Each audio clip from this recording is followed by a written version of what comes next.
आज विधान परिषदेमध्ये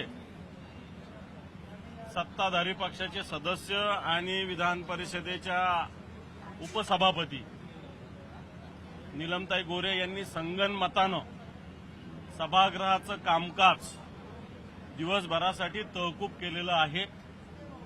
सत्ताधारी पक्षाने खरं तर कामकाज चालवण्याची भूमिका घेतली पाहिजे आणि सभापतींनी सुद्धा कामकाज चालवण्याची भूमिका घेतली पाहिजे, परंतु मला असं वाटतं कामकाजच चालवायचं नाही ही भूमिका चुकीची। त्याचा आम्ही सर्व महाविकास आघाडीनं निषेध व्यक्त केलेला आहे।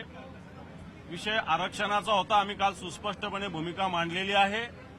एकीकडे मुख्यमंत्री मराठा समाजाशी चर्चा करतात, उपमुख्यमंत्री ती ओबीसी समाजाशी चर्चा करतात। चर्चा केलीच पाहिजे सरकारने दोन्ही घटकाशी, परंतु बैठक ठेवत असताना या चर्चा काय झाल्या, आपल्याला काय कशा पद्धतीनं पुढे जायचं याची कोणतीही माहिती मुख्यमंत्री उपमुख्यमंत्र्यांनी विरोधी पक्षाला विश्वासात घेऊन दिलेली नाही।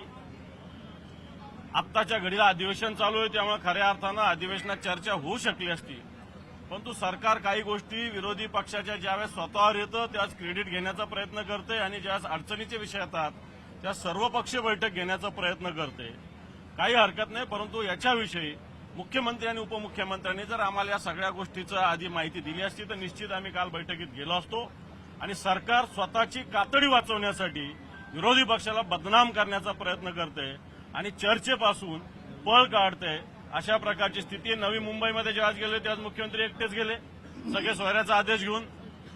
त्यानंतर आरक्षणाच्या 10% आम्ही पाठिंबा दिला, परंतु सरकार स्वतः क्रेडिट घालण्याचा प्रयत्न करते। कधी त्यांनी सांगितलं नाही की एकमतानं आम्ही केलेलं आहे।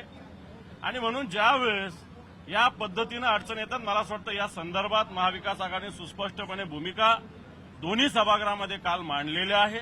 आमची भूमिका अतिशय सुस्पष्टपणे सरकार या विषयाकडून स्वतःला वाचवण्यासाठी प्रयत्न करते असं आमचं मत आहे।